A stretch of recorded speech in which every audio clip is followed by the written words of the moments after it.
Hi అండి. అందరికీ నమస్కారం. Welcome to my YouTube channel. ఈ వీడియోలో ఉద్యోగ పెన్షన్‌లకు సంబంధించి ఆర్‌బీఐ గమనికండి. కొత్త యాప్ అయితే ఆర్‌బీఐ తీసుకొని రానుంది. సో, ఆ యాప్ యూసేజ్ ఏంటి? అలాగే ఎలా వాడుకోవాలి? ఎప్పటినుంచి అందుబాటులో రానుంది? తదితర విషయాలన్నీ కూడా ఈ వీడియోలో తెలుసుకుందాం డీటెయిల్డ్‌గా. వీడియో అయితే ఎక్కడ గాని స్కిప్ చేయకుండా ఎండ్ వరకు చూసినట్టయితే ఇన్ఫర్మేషన్ పూర్తిగా అర్థమవుతుంది. అలాగే వీడియో నచ్చినట్టయితే ఒక లైక్ చేయండి. ఇంకా మన ఛానల్ ఎవరైనా కొత్తగా చూస్తూ సబ్స్క్రైబ్ అవ్వనట్లయితే మన ఛానల్‌ని సబ్స్క్రైబ్ చేసుకోవడం ద్వారా నేను చేసే లేటెస్ట్ అప్డేట్ న్యూస్ ప్రతి ఒక్కటి కూడా మీ వరకు రీచ్ అవుతుంది. ఇక ఆలస్యం చేయకుండా మనం వివరాలకైతే వెళ్ళిపోదామండి. సో, ఆర్‌బీఐకి సంబంధించి ప్రభుత్వం బాండ్లు, సెక్యూరిటీ పెట్టుబడులు అంటే కొనడం, అమ్మడం బాండ్ల వేలం ఉంటుంది కదా! సో, కొనడం, అమ్మడం అలాగే రిటైల్ ఇన్వెస్ట్‌మెంట్ కోసము అంటే ఇండివిజువల్‌గా ఎవరైనా బాండ్లు కొనాలనుకున్నా కూడా వీటి కోసమైతే ఒక యాప్ తయారు చేసి తీసుకొని రానుందండి ఆర్‌బీఐ. సో, త్వరలోనే దీన్నైతే లాంచ్ చేస్తున్నారు అనైతే చెప్తున్నారు. ఇక ప్రస్తుతం అయితే ఆర్‌బీఐ డైరెక్ట్ పోర్టల్ ద్వారా మాత్రమే ప్రస్తుతం ప్రైమరీ, సెకండరీ మార్కెట్ సెక్యూరిటీలో అయితే మదుపు చేయవచ్చు.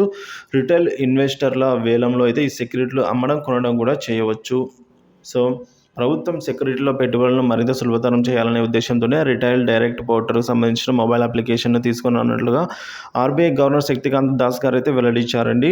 సో, పరపతి అనగా క్రెడిట్ అలాగే ఈ క్రెడిట్ విధానాల నిర్ణయాల వెల్లడి సందర్భంగా ఈ విషయాన్నైతే తెలియజేశారు మనకు. సో, యాప్ సిద్ధమవుతోందని, త్వరలోనే దీన్ని అందుబాటులోకి తీసుకొని వస్తామని అయితే చెప్పారండి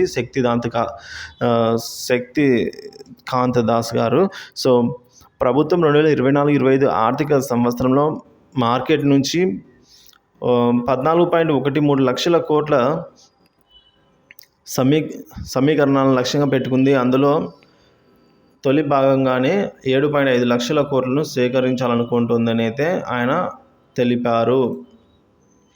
ఇక మరోవైపు సెంట్రల్ బ్యాంక్ డిజిటల్ కరెన్సీ వినియోగాన్ని మరింత విస్తృతం చేయాలన్న ఉద్దేశంతో ఆర్‌బీఐ మరొక నిర్ణయం తీసుకుంది. నాన్ బ్యాంక్ పేమెంట్ సిస్టమ్ ఆపరేటర్లు డిజిటల్ కరెన్సీ వాలెట్లను అందించే సదుపాయాలను అయితే తీసుకొని వస్తుంది. ప్రస్తుతం రిటైల్, హోల్సేల్ విభాగంలో బ్యాంకులు పైలట్ ప్రాజెక్టుగా అయితే ఈ సేవలను అందిస్తూ ఉన్నారు. సో, సిబిసిడి అలాగే రిటైల్ వినియోగానికి మరియు మరింత పెంచాలని అయితే ఉద్దేశంతో నాన్ బ్యాంక్ పేమెంట్ సిస్టమ్ ఆపరేటర్లు కూడా సిబిడిసి వాలెట్లను అయితే అందించనున్నారండి. సో, శక్తికాంత్ అంటే ఆర్‌బీఐ గవర్నర్ అయితే ఈ విధంగా తెలిపారండి దాస్ గారు.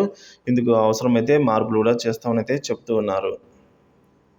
సో, ఇదండి. సో, మనకు ఇండివిజువల్‌గా ముఖ్యంగా మనం చూసుకున్నట్టే ఇండివిజువల్‌గా ఎవరైతే బాండ్లు కొనాలనుకుంటుంటారో, సెక్యూరిటీ బాండ్స్ కొనాలనుకుంటారో ఆర్‌బీఐ నుంచి వారి కోసం అయితే మరింత సులభతరంగా ఉంటుంది. వారి మొబైల్‌లోనే వారైతే కొనొచ్చు, అమ్మవచ్చు. సో, ఆ విధంగా చేసేదానికైతే ఒక యాప్‌ను తయారు చేసి తీసుకొని వస్తున్నామని చెప్పారు. అదేవిధంగా ఇక